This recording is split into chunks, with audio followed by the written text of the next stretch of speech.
Hi, I'm Dr. Diehl, and I thought I would record a video for some of the situations that some of our wonderful families at Diehl Orthodontics might find themselves when they have braces on. And today I wanted to cover a few things, specifically pokey wires, wires that come out of the back bracket, and broken brackets. So why don't we take a look here? These are some of the things that you guys should have at home that might help you with some of the things that I'm gonna go over. This is a Q-tip that's cut in half so that you have a blunt end. Same thing with a toothpick that I've cut the end off, a pencil eraser, tweezers, and fingernail clippers. So let's go over some of the common things that need to be taken care of that you can do at home. A pokey wire. If you look here, oftentimes when we chew, food will come right in between the back braces where the braces are further apart and pull the wire out of the furthest back tube. There's a few things that you can do for this. The first thing is you can take the end of a pencil or the end of a Q-tip, right, and push that wire underneath and just kind of tuck it in like this.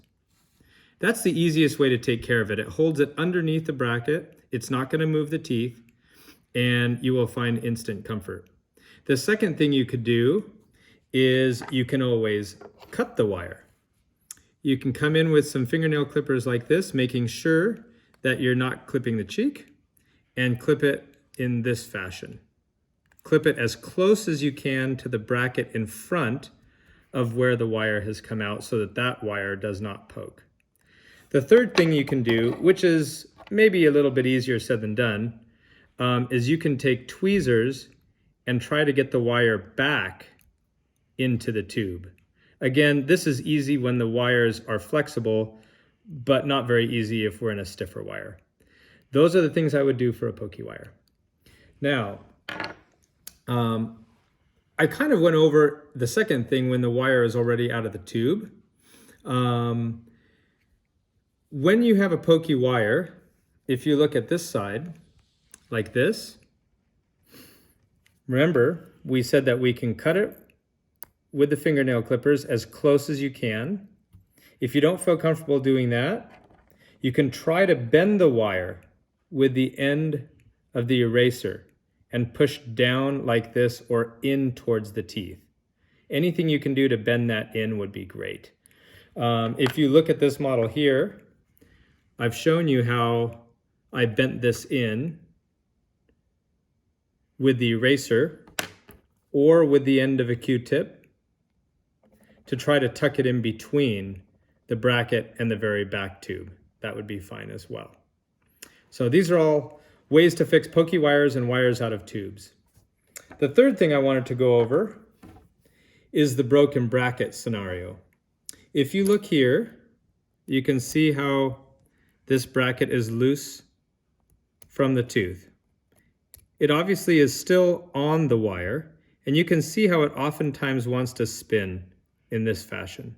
So the best thing to do is if it's spun like this, go ahead and unspin that with your fingers, with an eraser, anything you can do to get in there with tweezers.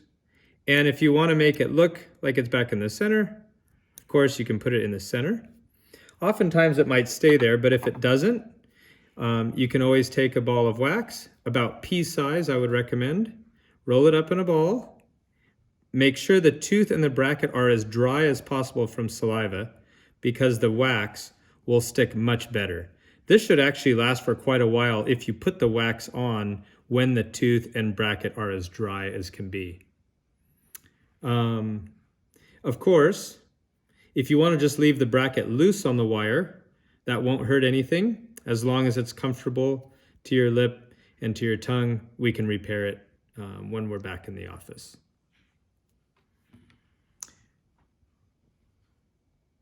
Thank you very much, and I hope this helps you when you're at home. If our office is closed or if anything else is going on and we can't help you. Of course, feel free to give us a call anytime. We're more than happy to help.